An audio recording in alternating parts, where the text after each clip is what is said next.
From the beginning of his time on Earth, man has always been fascinated by monsters, real or imagined.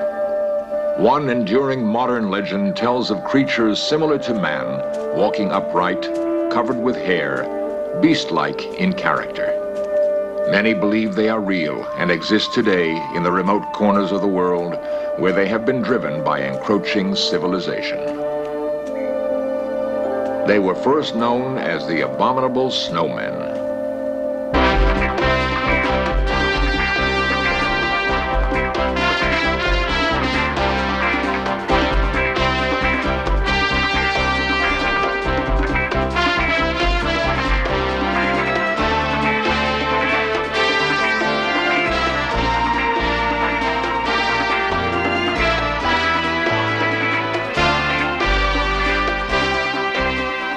This series presents information based in part on theory and conjecture.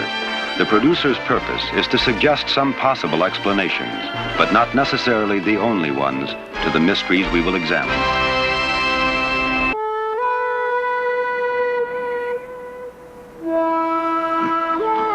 He has spent the last 20 years of his life searching for a creature so elusive that few have ever seen its tracks, and even fewer, the creature itself.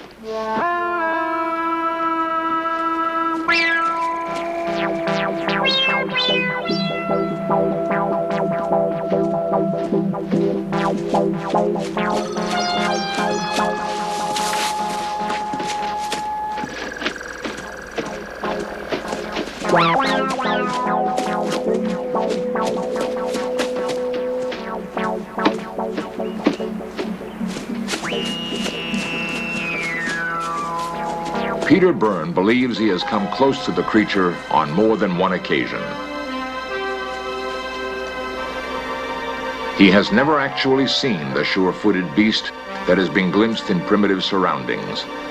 But as civilization pushes deeper into the wilderness, Byrne believes a confrontation with man is inevitable.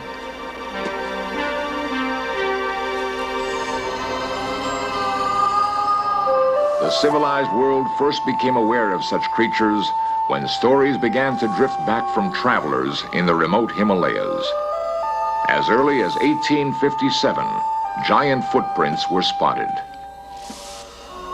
In 1906, a man-like creature walking upright on two legs was seen in Sikkim by English explorer H.J. Elwes. But the subject was not taken seriously until a group of British climbers attempted to be the first to reach the top of Mount Everest, the highest mountain in the world. In 1953, Queen Elizabeth's coronation in London was matched by news that Edmund Hillary's expedition, led by Colonel John Hunt, had reached the summit of Mount Everest. Later, headlines stated that the expedition had sighted footprints of some enormous two-footed creature and sent back photographs to prove it. The world was fascinated. The creature was dubbed the Abominable Snowman, and he became a household word. In 1953, Peter Byrne was one of those who heard the stories and was attracted to the subject. He made his first trek into the Himalayas. To be involved in the hunt, he had to abandon one career to begin another. He left the Royal Air Force and worked in Darjeeling, northern India.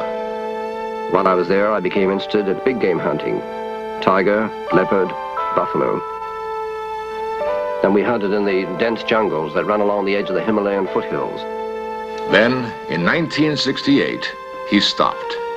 He simply did not want to destroy beautiful animals just to put them on a wall as a trophy. I left hunting and went into conservation, wildlife conservation. I could never kill again. Because of his expertise in tracking animals, he was a natural choice to lead the first scientific search for the Abominable Snowman, an expedition financed by Texas oil millionaire Tom Slick. Slick was killed in a plane crash, but by that time, Byrne had caught the snowman fever and has devoted his life to the search. This is the greatest hunt that anyone could ever go on. A mysterious creature, elusive, shy, nocturnal, living in an enormous area of extremely difficult terrain, and it's a near impossible dream. To see one of these creatures would be like meeting a man stepping out of the primeval world, a prehistoric being. It would be like reaching back into the past. This is what keeps me going. This is the spur.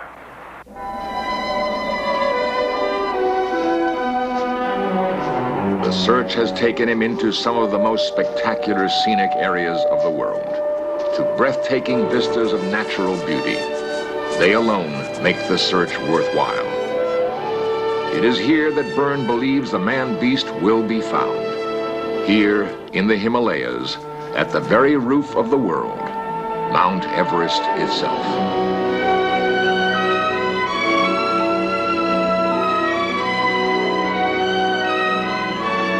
Many believe the abominable snowman originated in Nepal and Tibet, migrated northwest into China, and eventually crossed over the frozen Bering Straits into Alaska, continuing down into the Pacific Northwest. In the Museum of the University of British Columbia, Peter studies American Indian legends which tell of a similar creature the Indians call Sasquatch, the same man-beast called Bigfoot today. The Indians had no doubt he existed, and as they did with all living things, they treated Sasquatch with respect. Sacred totems symbolize the Indians' deep reverence for nature. They accorded to all living things a divine spirit. Theirs has always been a reverence for life. To them, the Sasquatch was no imagined demon. If we are to convince modern science that the man-beast exists, we must learn how it lives and where it hides. Peter's search next takes him to London, which has always been a center for abominable snowman study because of England's close association with India and the Himalayas. He has come to hear first-hand stories from a group of highly respected scientists and mountain experts, including John Hunt, now Lord Hunt, leader of the 1953 expedition, Dr. Michael Ward, physician to the original climb, and a world-leading mountain climber, Don Whillans. The round robin of their stories is fascinating. First time I remember having seen the tracks of the 80 was before the war. And this, Mike, I think you would agree that at that time nobody was particularly interested commercially in the... This is in the 30s? In the 30s, in 1937, when I was on a very small expedition up the Zimu Glacier underneath the east face of Kanchenjunga. It was interesting because these tracks were heading for a very high and quite difficult to reach col called the Zimu La at about 19,500 feet. And there were two tracks side by side. When we got to the top of the col, the extraordinary thing was, it was a knife edge of ice. It was quite reasonable slope on one side, but it was a nice cliff on the other. That the tracks were visible below us on the steep side, on the south side, and the creatures, whatever they were, had crossed the col. So that was the first time I had evidence of that, and the supporting evidence was that only a year later, Bill Tillman was in that area, not knowing about the evidence I'd produced, or what I'd seen. He saw exactly the same thing, except that it was one single pair of tracks going on the same route, in the same direction, and crossing the col. I spent 9 months in the Himalaya from September to through to June in the Everest region at 19,000 feet doing medical research. And during this period we came across two lots of tracks. In the center of the tracks attributable to the Yeti, there were another series of footprints which are very much more obvious with my ice axe beside. My ice axe is approximately 12 to 14 inches long, and you can see the footprints are very clearly etched in the snow. We followed these for about 100 yards down the glacier, but we could see them continuing on into the distance. Lord Hunt will always remember another incident. In 1953, while we were training before we went to the foot of Everest to climb the mountain, and this was a training camp at about 17,000 feet, heard a wailing cry across the glacier half a mile away. In fact, a series of sort of yelping calls, long drawn out. Wondered what on earth they were. It was a long, wailing, long drawn-out call, and it was repeated. Possibly something like a peacock. From all of his research, both in the Himalayas and the Pacific Northwest, Peter has gained a clear picture of the snowman, a composite of its appearance and habits. Imprints left on the ground give me a view of its stride, its enormous loping gait. The stride averages from 40 to 50 inches. From the depth of the footprints, I know it's a heavy creature, more than 300 pounds, and it's extremely agile, jumping mountain crevasses with ease. For all its great physical strength, it appears to be shy and docile, eating small rodents, roots, and berries. But there is no record that it has ever harmed a single man. In Search Of will next go with Peter Byrne to Nepal, where he hopes to find absolute proof that the snowman exists. The people who live in the villages of the Himalaya mountains are called Sherpa. Despite their shy, mild-mannered ways, these people are capable of rugged climbs with incredibly heavy pack loads.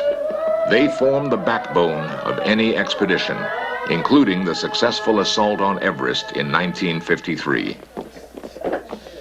The Sherpa are not the doubters and skeptics that Western men are. Sherpa legends accept the fact that a huge, hairy creature lives among them. They call him the Yeti. To us, he is the Abominable Snowman.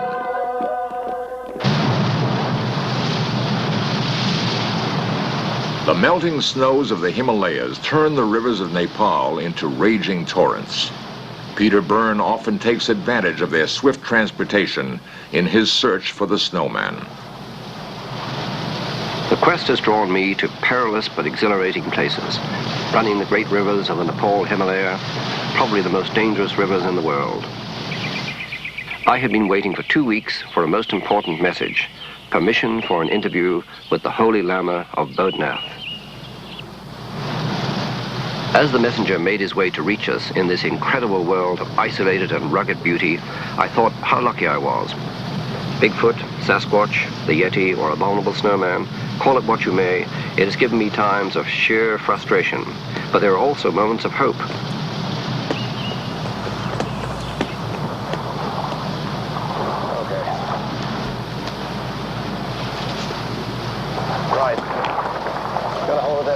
The old Lama, Rinpoche Chini Lama, High Priest of the Buddhist temple at Bodhnath, has granted me an audience.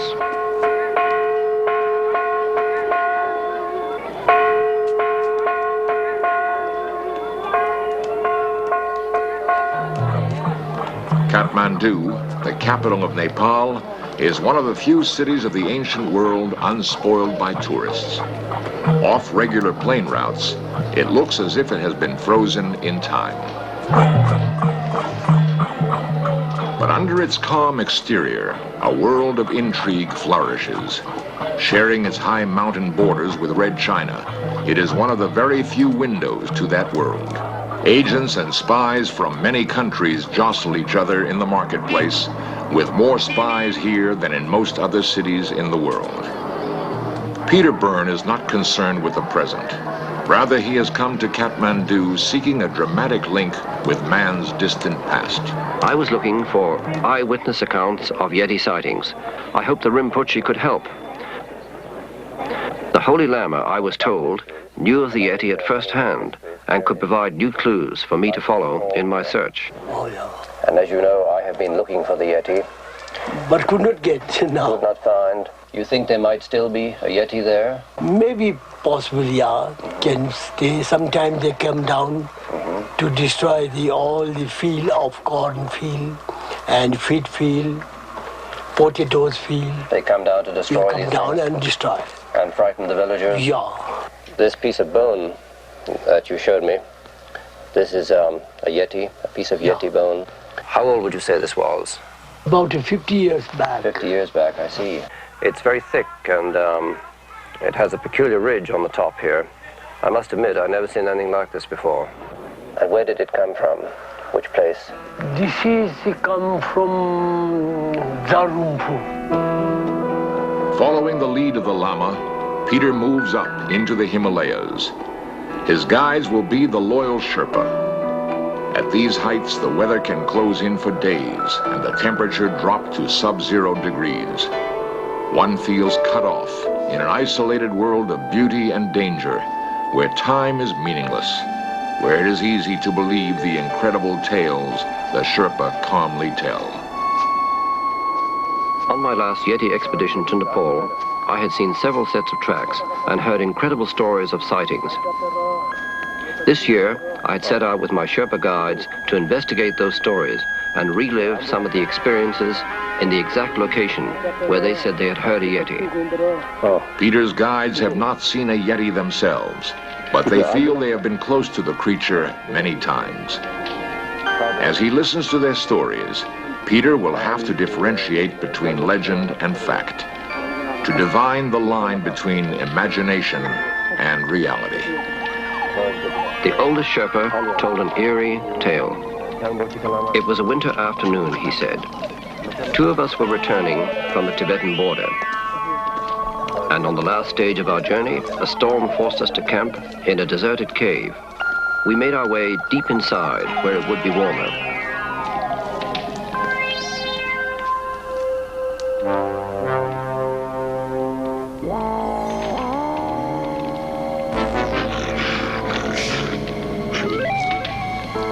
And we heard what we thought was someone calling out and coming in our direction.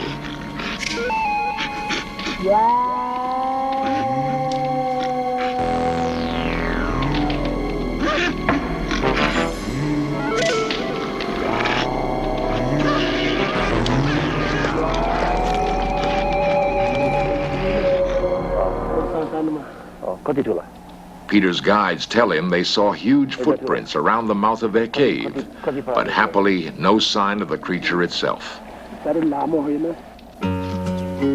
Peter continues his own search. The next morning, in the fresh snow, we saw a set of newly made tracks of a creature walking on two legs.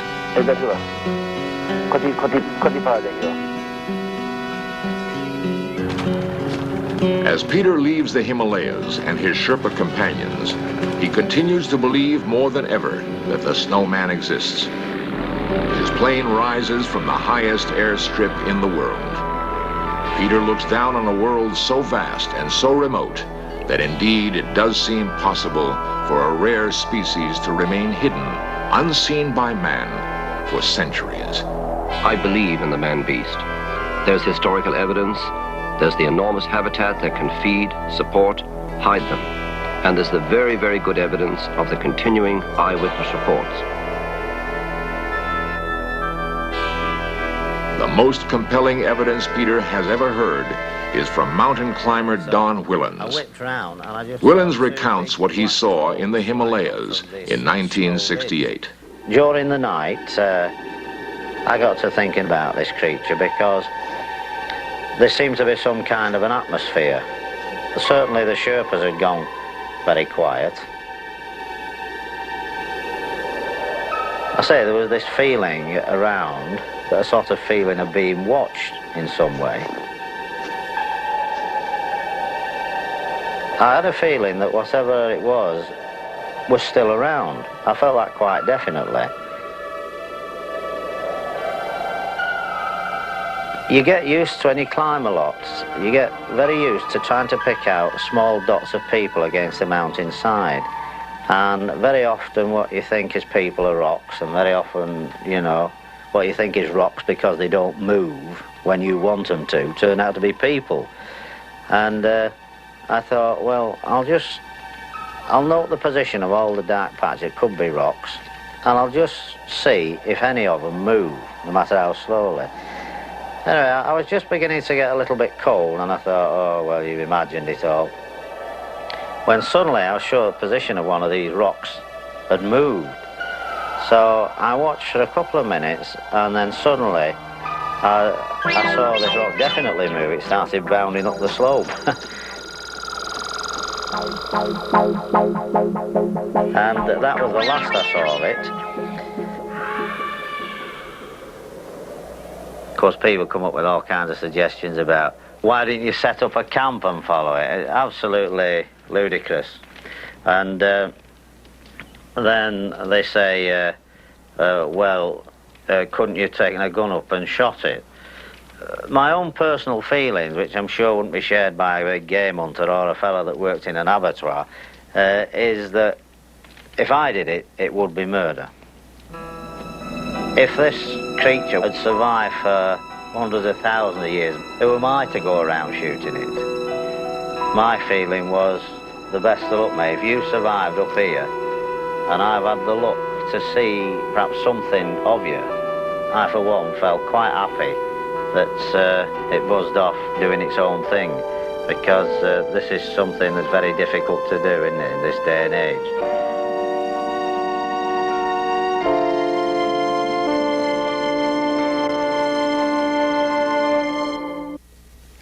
Just before completing this episode of In Search Of, we spoke by telephone with Lord Hunt in London. He had just returned from the Himalayas, where a reunion was held of the original members of the Mount Everest climb.